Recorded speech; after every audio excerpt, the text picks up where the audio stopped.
Vous pouvez vous demander parfois au milieu de vos souffrances, Dieu m'aime-t-il? C'est bien normal. Et pourtant dans l'évangile, j'ai découvert un passage tout à fait extraordinaire où Jésus, toujours si bon envers les malades, en guérira un au risque de sa vie. C'était un Shabbat. Il y avait là un homme à la main desséchée, ses ennemis les pieds. Aurait-il l'audace de le guérir un jour de Shabbat? Jésus appelle le malade, lève-toi et viens te mettre au milieu. Et il les interpelle tous, racontant une parabole à leur intention. Quel est celui d'entre vous qui, n'ayant qu'une brebis, si elle tombait dans la fosse du jour, le Shabbat, le jour de Shabbat, ne la saisirait pas et ne la retirerait pas, ne la retirerait? Combien donc un homme l'emporte sur une brebis? Matthieu 12, verset 12. Cet homme fut certainement gagné dans son cœur au prophète de Galilée.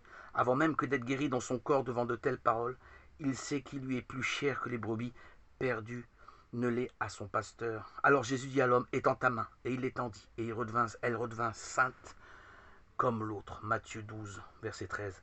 Jésus se prononce d'abord pour l'homme avant la loi, car la loi est faite pour l'homme, et non l'homme pour la loi. Mais justement, l'impératif de la tendresse de Dieu face à l'homme malade provoquera le premier dessein de le perdre. Et les pharisiens sortiraient un conseil aussitôt avec les Hérodiens contre lui, sur les moyens de le perdre. Marc chapitre 3 verset 6. La menace est tellement précise et sérieuse que Jésus va se retirer vers la mer de Galilée pour leur échapper.